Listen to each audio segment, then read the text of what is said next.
I don't like Independence Day, by which I mean I don't like the 4th of July, the US holiday, not the 1996 Roland Emmerich film. That's fine. It's certainly better than Anonymous anyway. No, I've never really loved American Independence Day, a holiday that is centered in the doggiest days of summer, the year's most overrated season.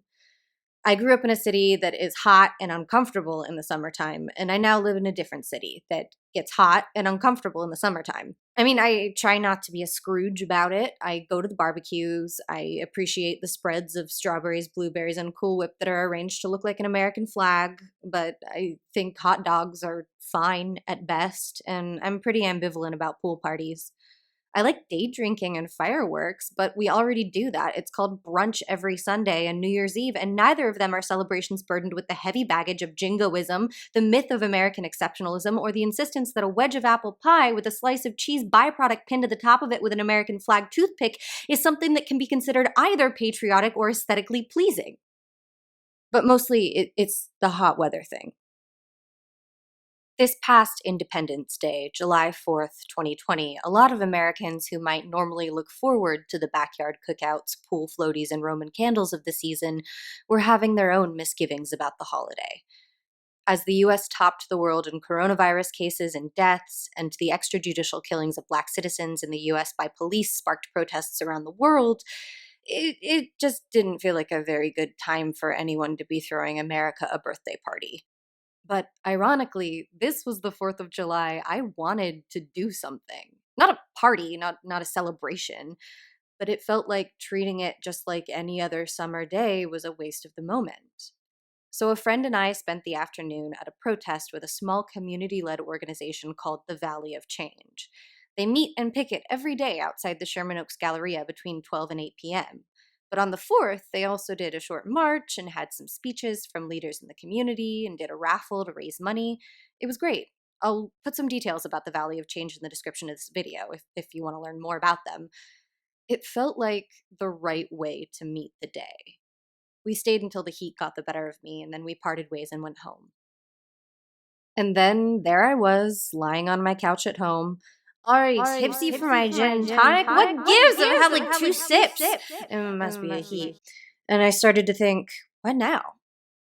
After all the excitement and emotion and sensory overload of the protest, scrolling Twitter in my underwear just seemed like kind of an anticlimax.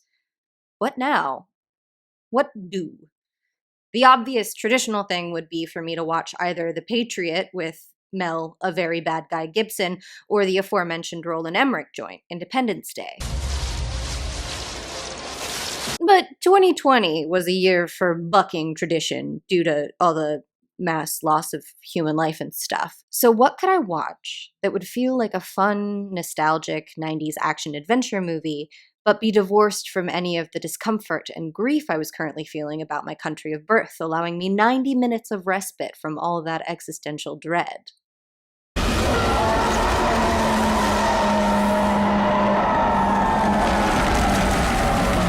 Oh boy, The Mummy, 1999.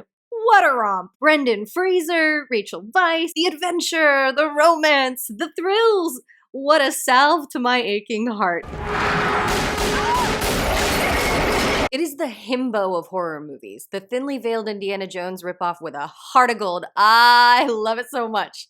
The restorative powers of The Mummy 1999 were such to me in that moment that the next day I woke up, said, fuck it, and watched it again. And then the next day I watched it again and again. This is it. This is my identity now.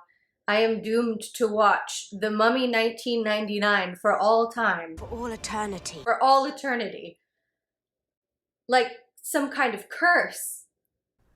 Of the mummy. But wait, says the fictional character that I have invented to establish the premise of this video.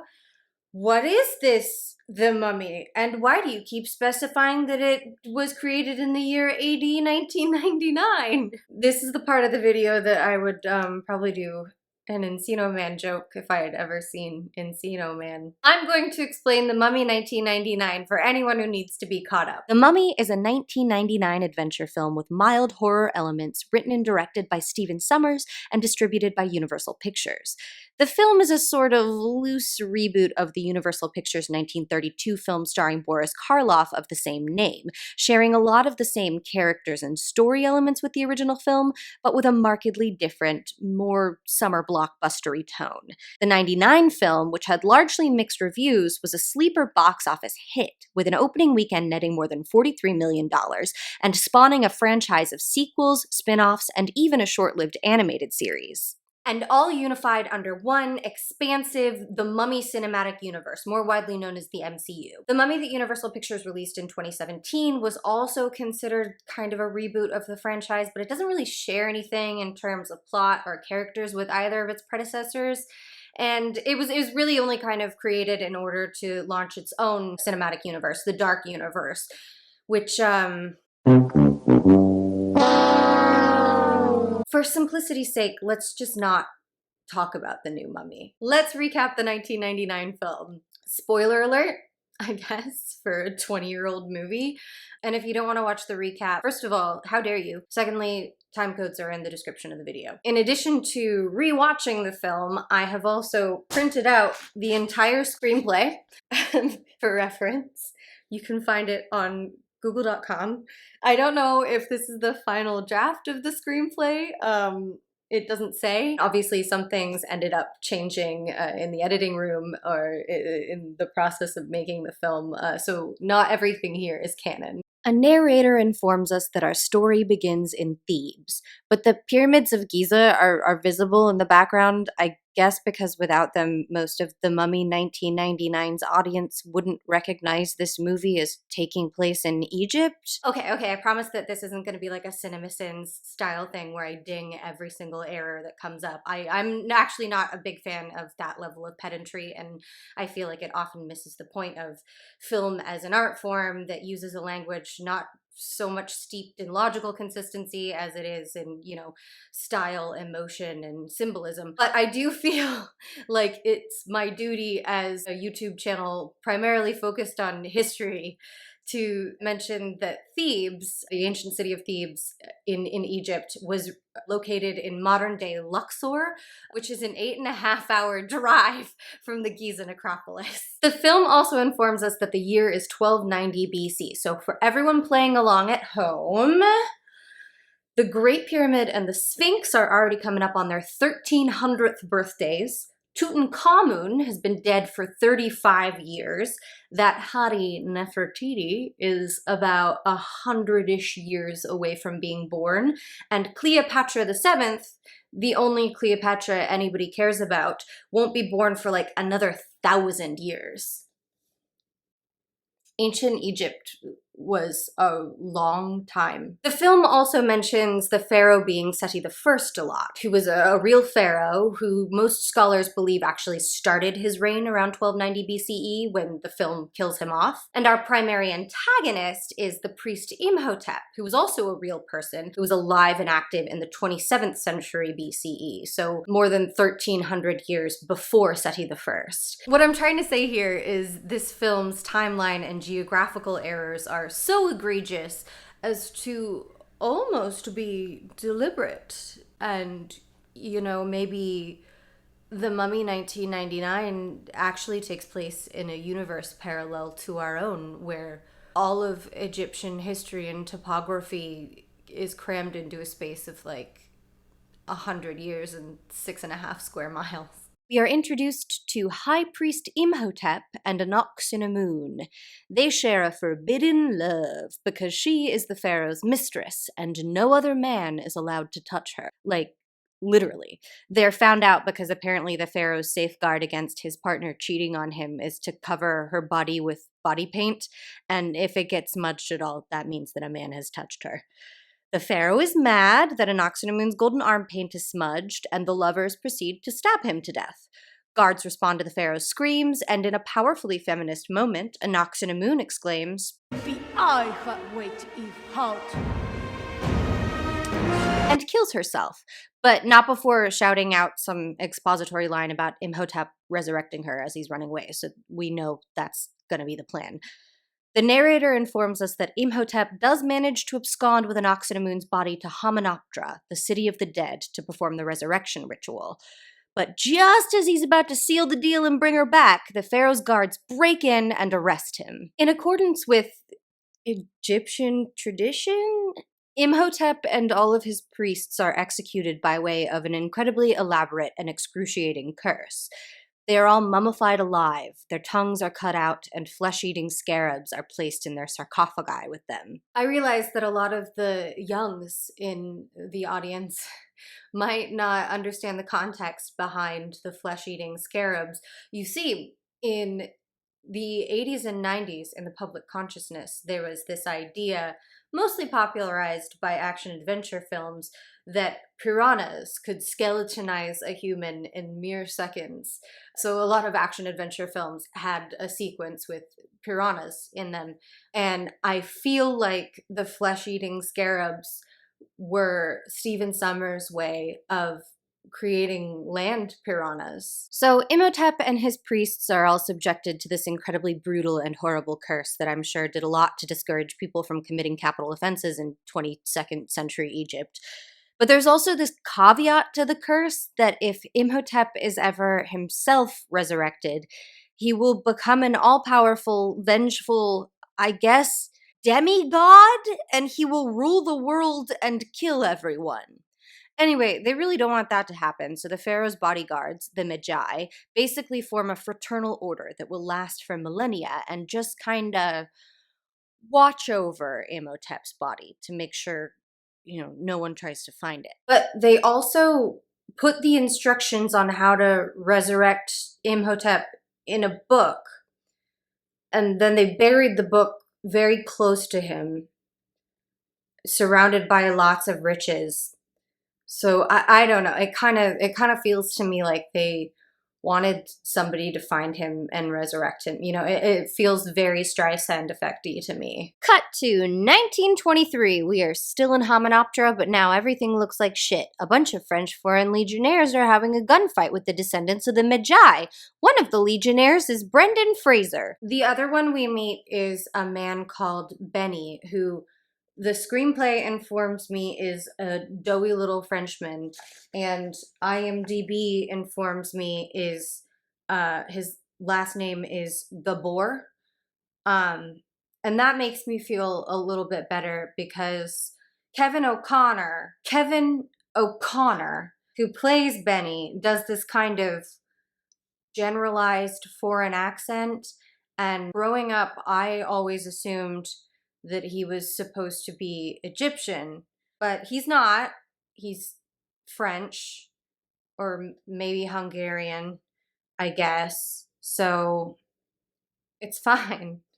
I mean, don't get me wrong, there is gonna be plenty of whitewashing and brown face in this movie, but it's not Beni. Beni runs away to hide in the ruins of Hamunaptra because he's a coward, and eventually Brendan Fraser is also chased deeper into the ruins of Hamunaptra by a bunch of Magi on horses with guns.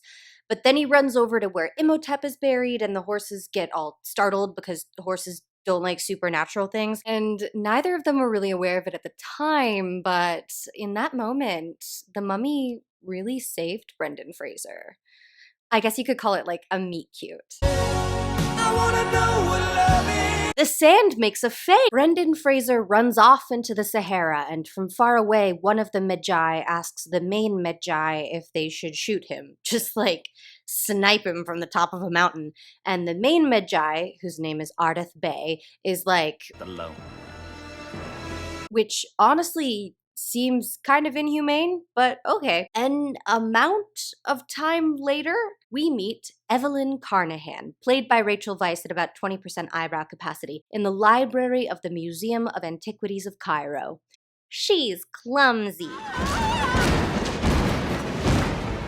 Evelyn's brother, Jonathan, shows her a small puzzle box he found on a dig. Evelyn finds a catch that opens to reveal a map to the fabled city of Hamunaptra. They take the map to Evie's boss, the curator of the museum, and he lights it on fire. Oh my goodness! Lucky for us, Jonathan was actually lying about the part where he said he found the puzzle box on a dig. Turns out he actually stole it off a man in the Casbah. They track him down to a local prison. I don't know how. I don't care. The man turns out to be Brendan Fraser. There's also a man in a giant hamster wheel. Brendan Fraser tells Jonathan and Evie that he's been to Hamunaptra. Then he punches Jonathan in the face and surprise kisses Evie. Just 2 assaults in very quick succession from our hero. A note on surprise kisses. They are a big trope in media, usually framed very romantically. And admittedly, you know, when it's someone that you like, it can kind of be exciting and nice to be surprise kissed by someone in the real world. But when it's not, it's just very awkward and unpleasant for everyone involved. The original draft of this video involved personal stories, but I think I'll actually just save everyone a little bit of embarrassment and say, don't surprise kiss people. Life isn't a movie. Anyway, Brendan Fraser is Evie's only hope for getting to Hamunaptra herself. But whatever Brendan Fraser has done to land him in a Cairo jail apparently carried a death sentence that is going to be carried out literally right now in front of them. Fortunately, the gallows noose is no match for Brendan Fraser's big boy man neck, which doesn't break. While he slowly strangles to death, Evie haggles with the warden for Brendan Fraser's life, and the warden agrees to 25% of their Hamunaptra treasure and orders that Brendan Fraser be cut down and released.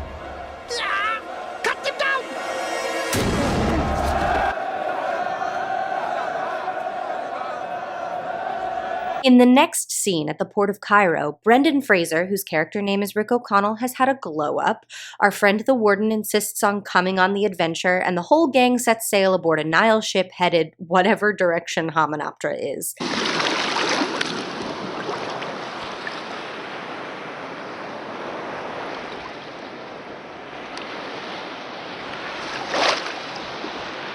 Aboard the ship, we meet another team of adventurers also searching for Hamunaptra. This is my favorite movie. I have seen it 100 times.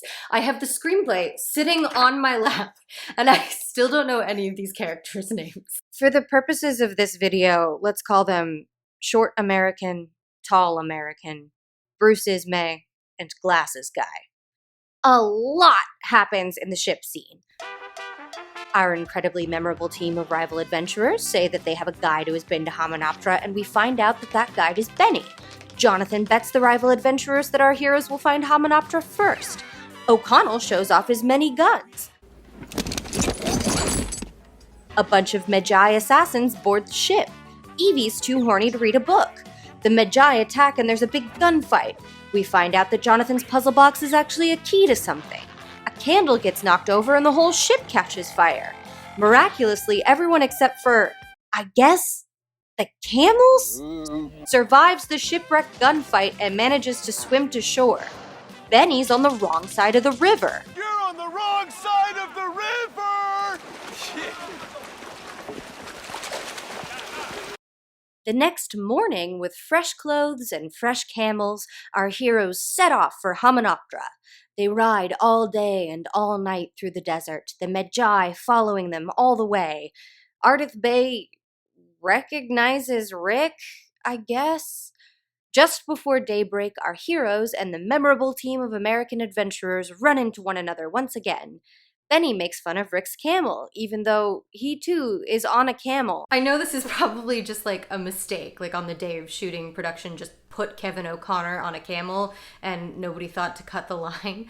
But I like to think in my own headcanon that there is some kind of in-universe camel class system and Rick O'Connell is just driving like the camel version of a Ford Pinto. The sun rises, revealing the city of Hamunaptra as if from a mirage, and everyone races to be the first to the ruins.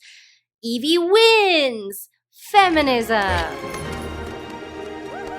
Our heroes and the warden enter a tomb beneath the legs of an Anubis statue. The warden says, "I hate bugs," twice, so you know that there's probably going to be some bugs. Also, it's like an Indiana Jones thing. You said the snake thing, but it's not snakes. Haha! The two expedition teams are still having trouble getting along. The memorable Americans find a sealed compartment, and the warden sneaks off and finds a bunch of blue gold scarabs. Turns out the compartment was booby-trapped with acid that sprays the faces of the Egyptian workers, and the blue gold scarabs were actually the flesh-eating scarabs from before, and one comes alive and kills the warden. So that's a wrap on all of our non-white expeditionary forces. Our heroes find a sarcophagus labeled "He Who Shall Not Be Named" and are about to open it using a key when they are interrupted by the warden dying violently. They stop doing archaeology for the night because, I guess, now they have to dispose of a body. The Magi show up and shoot at our friends. Again, no one dies except, some extras, and I think they were all Magi. Almost like they were intentionally missing and they really want somebody to come and resurrect Imhotep. I'm going all loose change on the Magi. Rick threatens to blow everybody up with dynamite, and Ardith Bey calls off the Magi and tells the white people that they've got 24 hours to leave. Our heroes get drunk on the dead warden's scotch. This could be like, Stephen Sommers' commentary on the colonial archaeologists of the early 20th century, grave robbing modern Egyptians as well as their ancient counterparts. I'm just kidding. It's just an excuse to show Rachel Weisz and Brendan Fraser being all charming and cute. So you fall in love with them! The next morning, our memorable Americans open the inner chest that was in the sealed compartment to reveal 5 canopic jars and the Book of the Dead, which tells you how to make Imhotep not dead. Our heroes open the sarcophagus to reveal one gooey mummy. Juicy. That night, Evie gives us some expository dialogue about how the mummy they found was cursed with the Hamdai, and if he were ever to rise again, he would bring with him the 10 plagues of Egypt. Evie then steals the Book of the Dead from Bruce Ismay and reads it, awakening the mummy and unleashing the curse upon the world. A swarm of locusts forces all of the expedition to retreat into the ruins. Glasses Guy trips and loses his glasses, and nobody helps him, so he just shuffles blindly through the tombs for a bit until Imhotep finds him and takes out his eyes and tongue. Imhotep calls Evie an ox and a moon. I assume because he got his eyes from the guy whose one defining feature is not having good eyes, and he can't really see her properly. Brendan Fraser shoots Imhotep, and they all run away. Outside the tombs, Ardith Bey and the Magi have come to save everyone's asses again. They tell our gang that no mortal weapon can kill the mummy, return Glasses Guy to his friends, and once again, tell everyone to please leave. Lost in the tombs, Beni runs into Imhotep, who initially plans on killing him, but then decides to spare him when he realizes that they can both speak Hebrew. Imhotep offers Beni Pandora charms in exchange for being his translator. Back in Cairo, Evie is determined to save the world and undo the curse, but Rick is not happy about it. So he goes to drink about it with the Americans, Jonathan, and a character named Captain Winston Havelock, who is treated by the film like you're supposed to know who he is. Like, I swear to God, I grew up thinking that he was just like an ever-present character that existed in other IPs, like Van Helsing or Nick Fury. Anyway, he's not. He's just some guy they introduce an hour and 10 minutes into the film, and his subsequent death is given the emotional weight of a main character. Meanwhile, Glasses Guy is alone in his room, where Imhotep and Beni find him, and Imhotep sucks him dry of his life force and I guess also all of his bodily fluids, and Imhotep regenerates a little bit. This scene is very sad. Justice for Glasses Guy. At the bar, everyone takes a drink and does a spit take because all their drinks are blood. This is another plague and a sign that Imhotep is close, I think? Anyway, he is. Fireballs fall from the sky, which is supposed to be another plague. We're up to 3 now. The whole gang finds Imhotep in the room where he's just finished killing Glasses Guy and are only saved when a cat jumps up on a piano and scares him away because cats and Egyptians, it's a whole thing. Back at the Museum of Antiquities, we find out that Evie's boss is in cahoots with the Magi. Evie's boss and Ardith Bey tell the gang that Imhotep is going to suck the Americans dry one by one. Nice. Reclaiming Anaxinamun's canopic jars until he is fully regenerated, and also that he wants to use Evie, the only living woman in Egypt, as a human sacrifice to resurrect Anaxinamun. There is an eclipse, so that's four plagues of Egypt in very quick succession. Darkness throughout the land of Egypt. Rick throws a chair at Beni, and it is my favorite thing. Nice shot. Beni reveals that Imhotep is looking for the Book of the Dead in order to resurrect Anaxinamun. Unfortunately for our heroes, this is literally 30 seconds before Imhotep finds Bruce Ismay conveniently shuffling around with the Book of the Dead and one of the canopic jars in his hand. Imhotep sucks him dry. Then Imhotep, book and jar in hand, makes direct eye contact with Rick and vomits a bunch of flies, which is pretty impressive. Rick has locked Evie in a hotel room to keep her safe from Imhotep and tells the Americans to watch over her.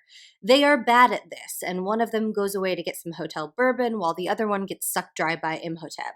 Imhotep, almost fully regenerated now, slips through the keyhole into Evie's room like Sand Alex Mack. Evie, who is asleep, is surprise kissed for the second time in this movie by Imhotep, whose face gets all desiccated again when it touches her. This is not explained to us, but it's cool and gross. Rick shows up with a cat, just in time to save Evie. Our heroes return to the Museum of Antiquities because Evie has a hunch that there is another book that will contain instructions on how to kill Imhotep. They just need to find where it is hidden. Outside, a bunch of men with boils and swords who are completely under the control of Imhotep gather, adding a little urgency and also a sixth plague to the mix. This is the last plague we see. Maybe the other four happened off screen somewhere. I don't mind it, honestly, anymore, and it would have started to feel a little tedious. Evie figures out where the Golden Book of Amun-Ra is buried and completes a little character arc related to her feelings of inadequacy at being shut out of male academic spaces. Get wrecked, Bembridge scholars. The whole gang gets roped into a very Indiana Jones-esque car chase ending in Short American, the last of our memorable adventurers, and Evie's boss being killed, Imhotep finally being regenerated to his full bald king glory, and Evie being kidnapped. Oh boy, we're just at the end of Act 2. Only the climax and the resolution to go. Shall we take a brief intermission to discuss the making of The Mummy?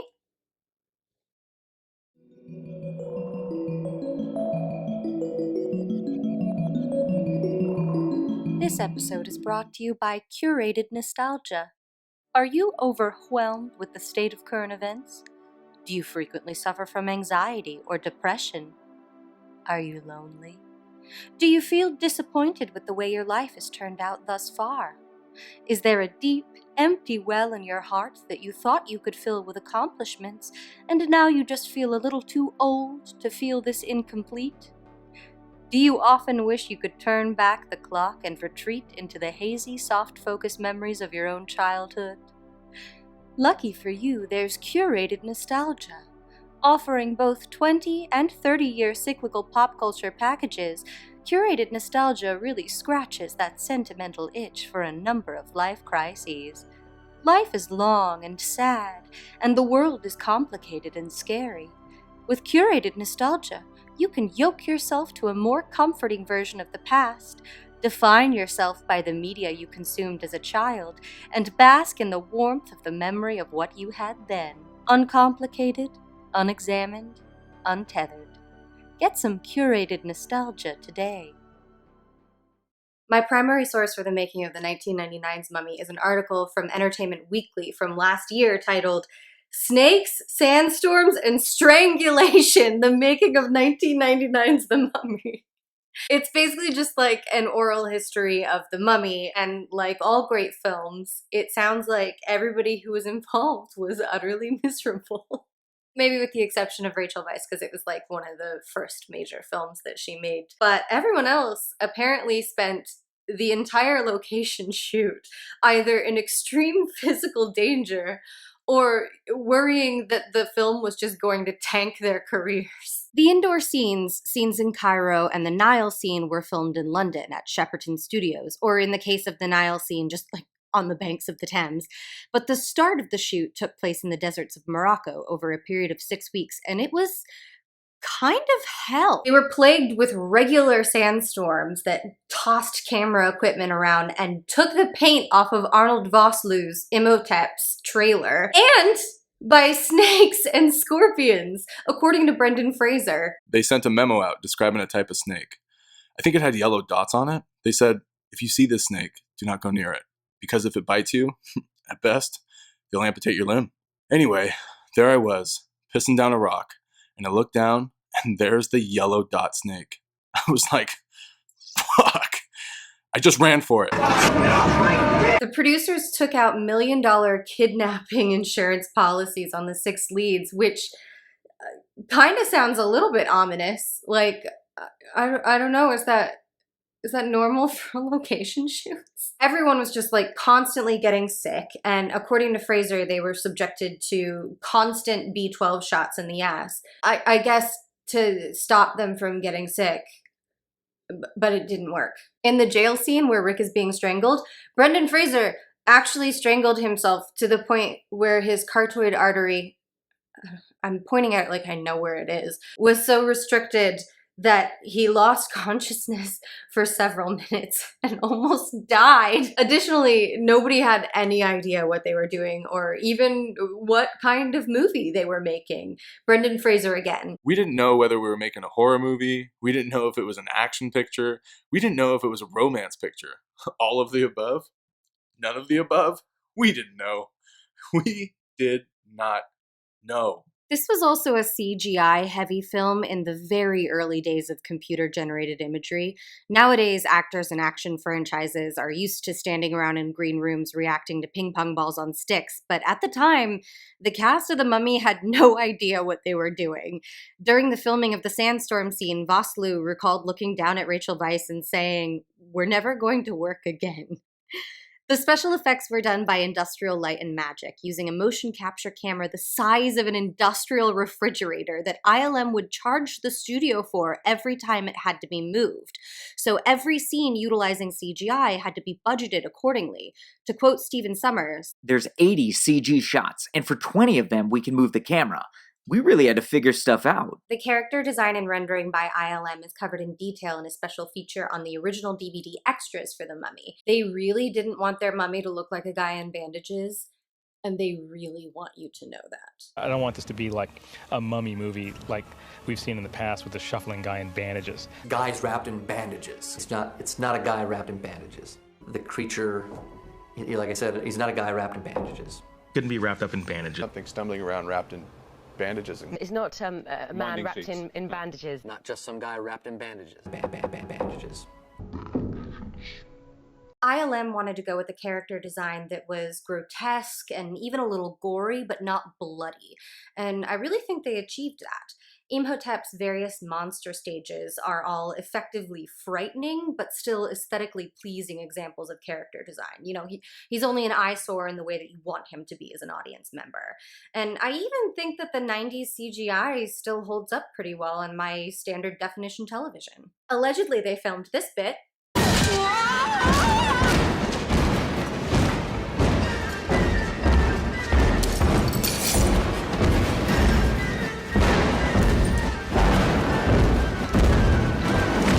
All in one take.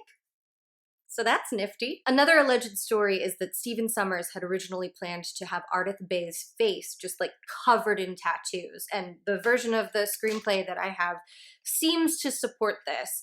But then he saw Oded Fair's beautiful face and was like, "We must not deprive the world of this visage," and, you know, reduce the tattoos to just, you know, a couple of little things that really only serve to highlight Fair's flawless cheekbones. The film went $50 million over the $15 million the studio originally requested that Sommers make it for. And initially there was no public interest in the film. But then, to quote Sommers, "People saw our 30-second Super Bowl spot. It went from nobody wanting to see The Mummy to the next day the studio was on fire. We thought, man, this film could do $20 million. That would have been a pretty big opening. The next day, I hear the phone ringing downstairs. It's 6:40 in the morning. Ron Meyer says, the movie's going to open at $45 million.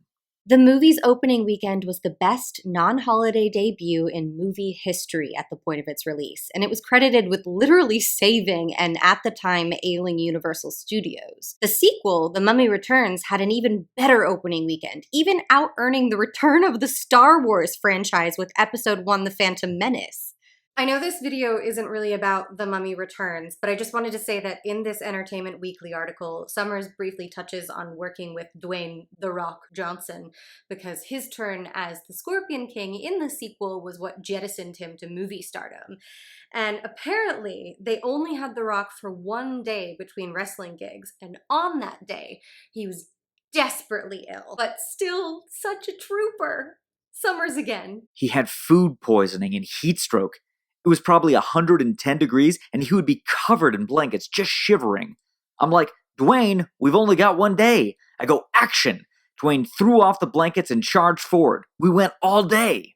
That guy gutted it out. What a pro. What a star. That The Rock. The cast and Sommers in this article just kind of reminisce about how lovely and surprising the public reaction to the film was and how much it means to them. And I think that's very sweet. Sommers said, whenever people find out that I directed The Mummy, it puts a big smile on their faces. I love that. I love that for you, Stephen. This episode is brought to you by baths. Don't forget to take one. And drink some water, too. You're gonna be okay.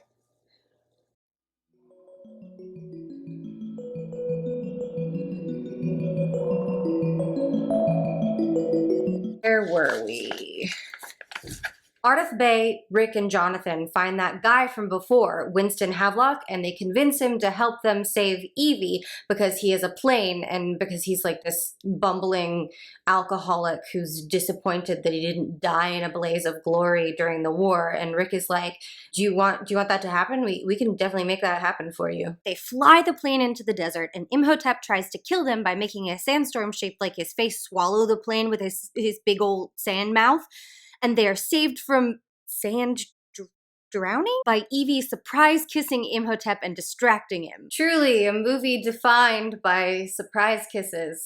The plane crashes and Winston dies, and our heroes narrowly escape being swallowed by quicksand. All the best action-adventure movies have quicksand. Imhotep takes Evie deep into the tombs of Hamunaptra, where there are fabulous treasures in order to perform the ritual. Presumably, Anaxinamun is buried somewhere nearby because Evie ends up chained up next to her corpse in very short order. Jonathan narrowly misses death by Beetle, and Rick shoots it with a gun. Imhotep awakens his priests, so now our heroes have to fight a bunch of other mummies before they fight the big boss mummy. Ardeth Bay is left fighting the priest mummies, presumably for dead. Save the girl. Kill the creature. Our heroes find the Book of Amun-Ra, and Jonathan and Rick crash the resurrection ceremony just as Evie's about to be sacrificed. Brendan Fraser swings a sword wildly at a bunch of tennis balls and frees Evie, who is allowed to be an active-ish participant in the narrative again. Jonathan reads an inscription on the cover of the book that resurrects a bunch of guard mummies who chase around Rick while the lady mummy chases around Evie. Evie tells Jonathan that if he finishes the inscription, he can control them, so Jonathan hides behind a pillar, trying to read. He figures it out with some help from Evie and orders the guard mummies to kill Anaxinamun. Jonathan steals the key from Imhotep's robes, and Evie opens the book, reading the inscription inside. A team of ghost charioteers come and drag Imhotep's soul away. Rick stabs Imhotep with a sword, and Imhotep is mortally wounded at last. He staggers backward into what is either very dirty sewer water or some petroleum oil.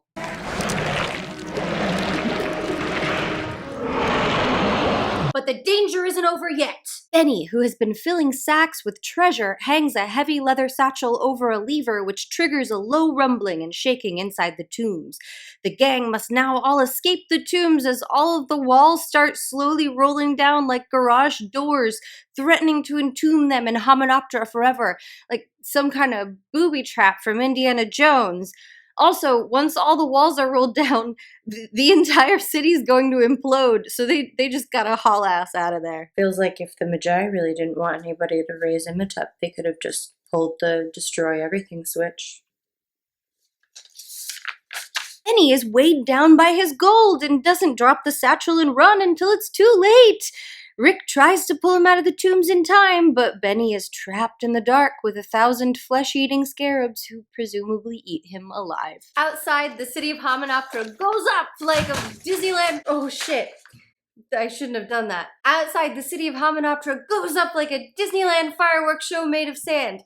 Disneyland should have a fireworks show made of sand. Our heroes make it back to their camels in one piece to find that Ardith Bey is alive and well. I think this was a last-minute addition to the film because Oded Fehr's performance was so captivating and, you know, he's so handsome.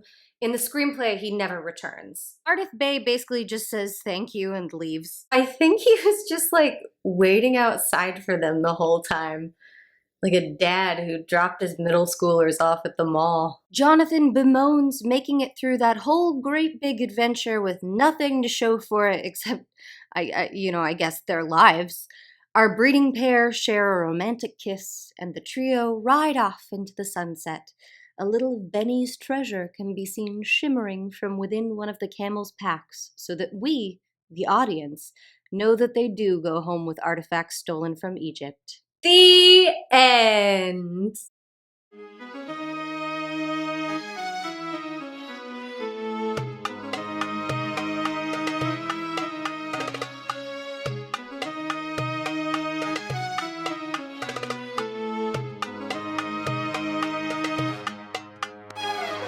As I kind of alluded to in the making of the Mummy section of this video, there's a lot of public goodwill toward this film, and that's kind of only grown with time.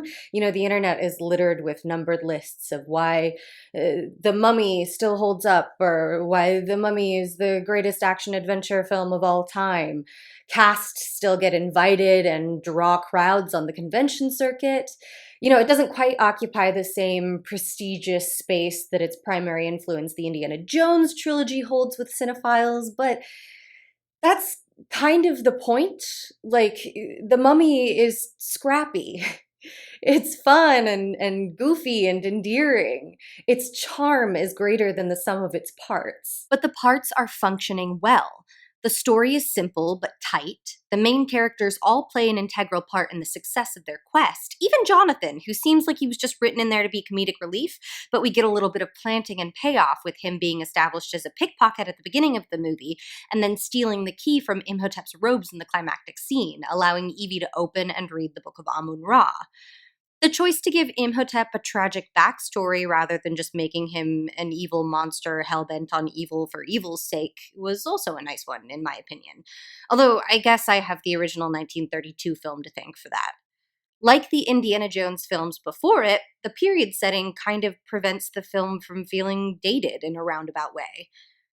The actors are all great, especially the two leads, Brendan Fraser and Rachel Weisz. With romantic leads in films, especially summer blockbusters, there's this really tedious trope that writers often fall back on where they make the two romantic leads hate each other because, you know, hate equals passion. So they just like snark at each other for 90 minutes until they kiss at the end. And I find it obnoxious. Stephen Sommers definitely had that impulse with this film, but Brendan Fraser and Rachel Weisz deserve a lot of credit for establishing Rick and Evie's positive feelings for one another from the word go, in spite of the dialogue they were given. Also, if you haven't watched the movie in a while, or ever, Brendan Fraser's performance really deserves a re-examination. Even Brendan Fraser doesn't give himself enough credit. In interviews, he comes across as this like very sweet, soft-spoken, nerdy guy who says stuff like, Indy's up there. Rick McConnell's down here. Indy's up there. And if I may compare Rick favorably to Indy, or rather Brendan to Harrison, I don't think Harrison Ford is ever really acting when he's Indiana Jones. I actually don't think Harrison Ford has ever acted a day in his life. I think Harrison Ford has always been a grumpy 70-year-old man in a handsome man's body. And I think Steven Spielberg and George Lucas were just like, that grumpy, hot carpenter would be perfect for all of our rogue roles. And finally, Harrison Ford, in like the last 10 years or so, has come into his own, like a moth emerging from the chrysalis as the 70-year-old man he was always meant to be. Conversely, Brendan Fraser is nothing like Rick O'Connell. Rick is all like,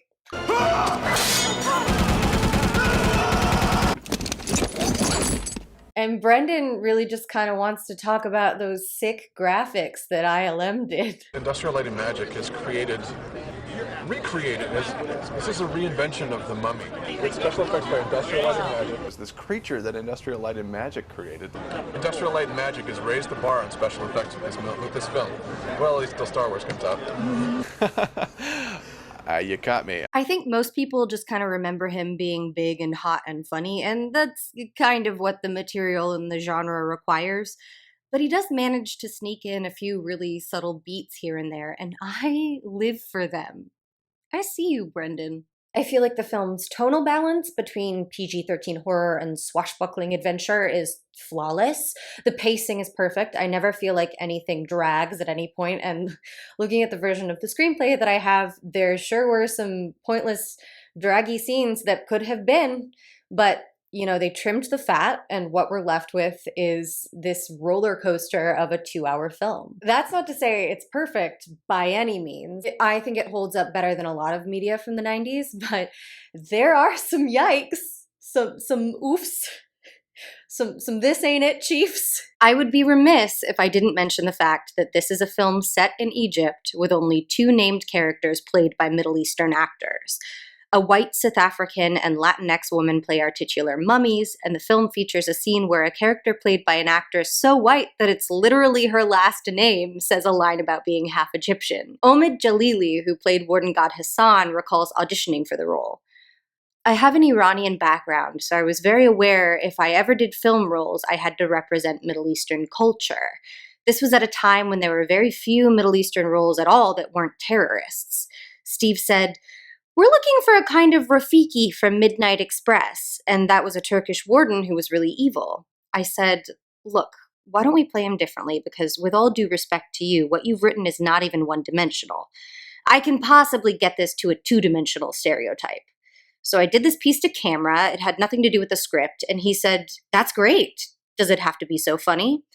And I said, "The only way I can do this without being lynched by my own people is to make it slightly humorous." Then someone said, "What are you doing between April and September? Because we've seen 65 people for this role. I think he wants you." I'm impressed with both Jalili and Sommers in this anecdote. Jalili for having the balls as an actor and the integrity as a man of color to tell the screenwriter he is auditioning for that he hasn't even met the bar for a one-dimensional stereotype, and for giving him tips on how to be a better writer. And Sommers for actually internalizing this and changing his work because of it. I don't think, in my very white opinion, that the warden is good representation. I think he's a bit of a watto. But I think for most people, he kind of flies under the radar because Jalili's performance is so comedic and memorable. And because the 2-dimensional stereotype that he and Sommers finally arrived at kind of meshes with an entire cast of 2-dimensional characters. There are only 2 named female characters who never speak, and only 2 scenes in the entire film where there are even any female extras in the background. Evie is like the Smurfette of this movie. And Evie is a good character. I wish she wasn't damseled for quite so much of the climax, because up until that point, she was one of the most active and motivated characters in the film.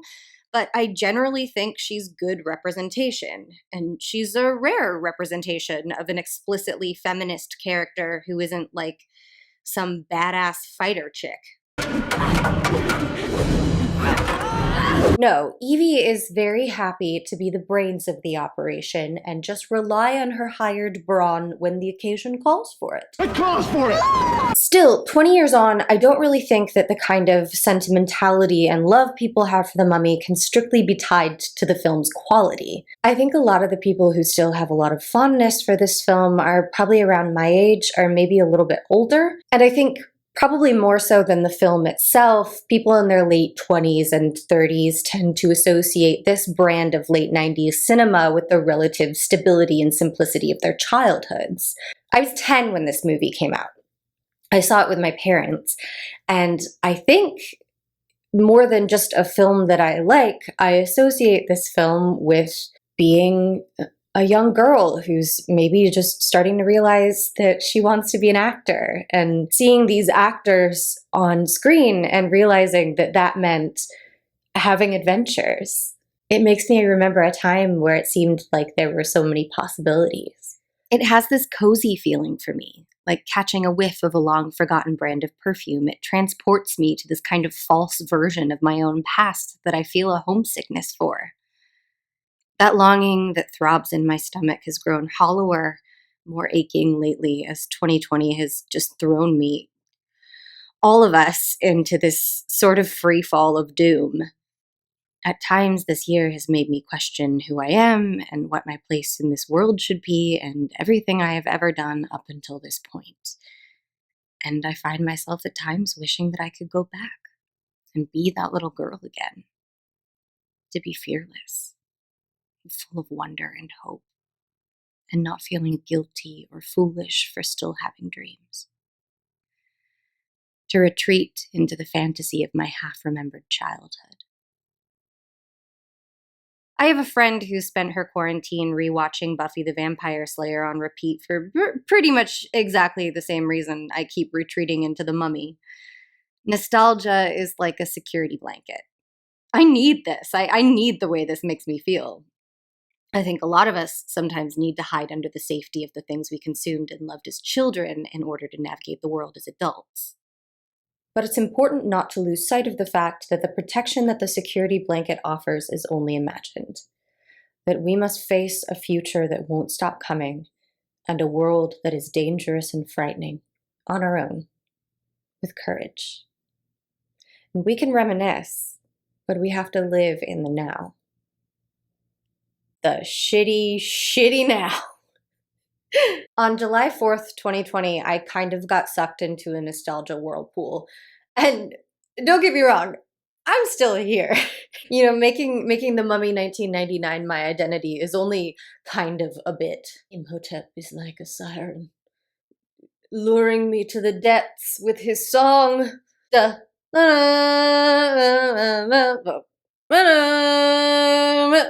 And while this is all a bit of harmless fun, there is a darker side to nostalgia.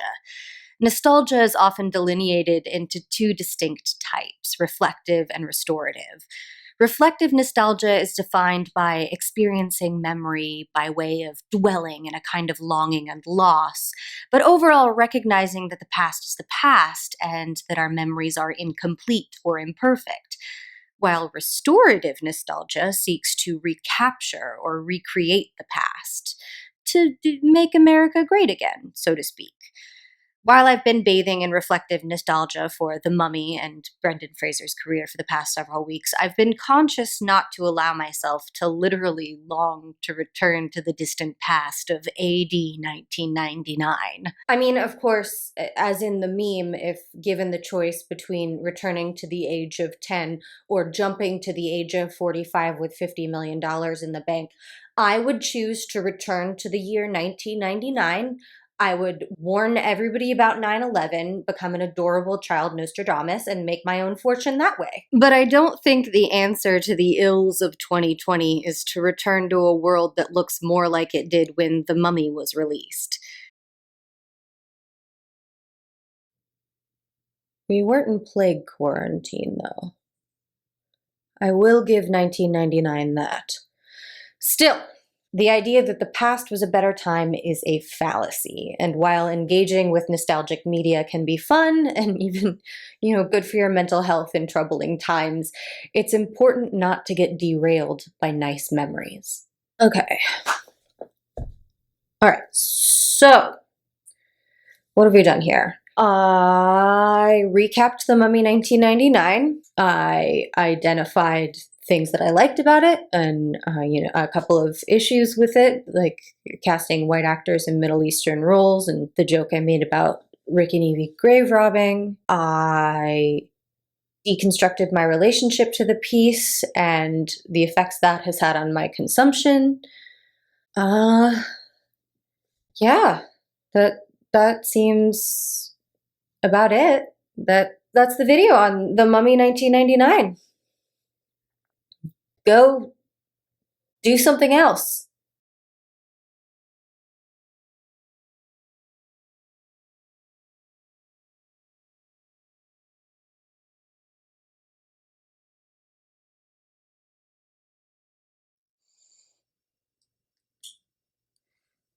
This is a growth moment for me.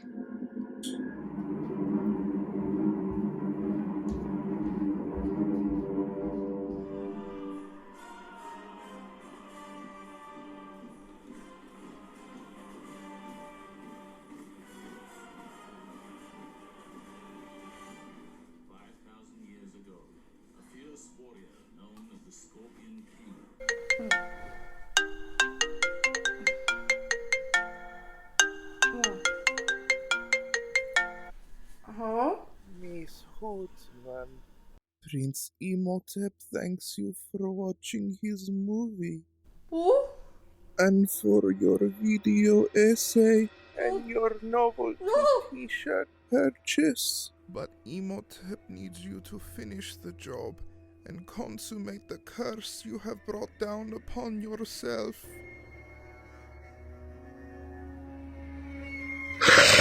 It's not over. The death of this video is only the beginning. I did not do an adequate enough job of deconstructing this movie. I still have so much left to say. I'm gonna have to, it's gonna have to be a whole series of shorter videos using The Mummy 1999 as a jumping off point to discuss other related historical and critical topics. 1920s Egyptomania, the real Prince Imhotep. I'm gonna have like a whole video just to unpack Rachel Weisz's eyebrows. I may even need to have guests. This is it. This is the channel now. I am cursed to watch The Mummy 1999 for all eternity, and you're coming with me. This is not the end!